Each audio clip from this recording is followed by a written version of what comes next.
Hana International School ngaffe ekisingo twenyumirizaamu, we always so much want okuwa abaana omukisa oguddako as long as we can. So Oweekitiibwa Florence bwe yatuukiridde nakoze ekisoboka kyonna nenjogerawo ne ba directors b'essomero.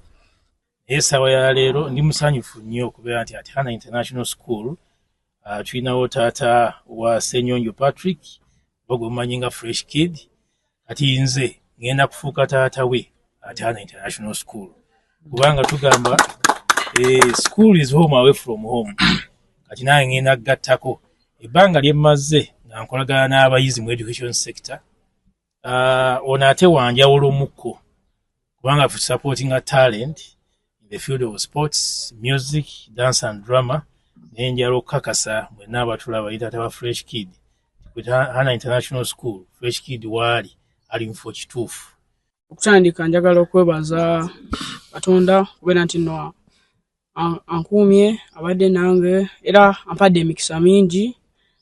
Guno mukisa gw'amaanyi nnyo okubeera nti nagenda beera nga nsomera ku ssomero eddungi Weriti, antuuseewo ssomero ddungi ndirabye, era njagala osooka okwebaza mama Honorable Nakiwala Kiyingi kumbeererawo okuva mu kusooka paka nakati.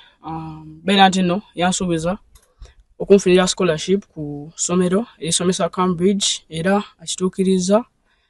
Njagala okwebaza the procreator Mr. Hamis Kigundu kubeera nti nno bwe bamutuukiridde ne bamusaba scholarship lino essomero wadde tebagaba scholarships naye yakirowoozezaamu era nakkiriza n'ayogera ne management ey'essomero lyonna era ne bazannyo staff members ab'essomero kubeera nti nno they have welcomed me well. Beebaza nnyo era mbasuubira nti ngenda beera mwana mulungi, ngenda somanga bulungi era sigenda bawa buzibu akaseera kengenda obeera wano.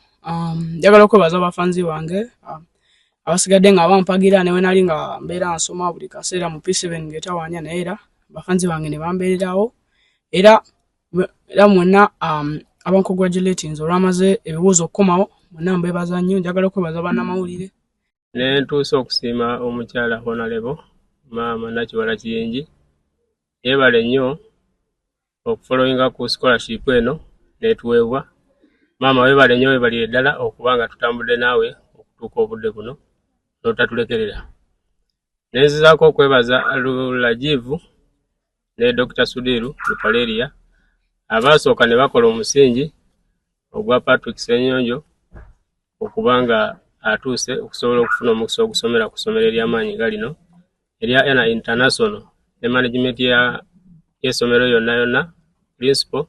Mwebale nnyo, mwebalire ddala okulambika omwana ono.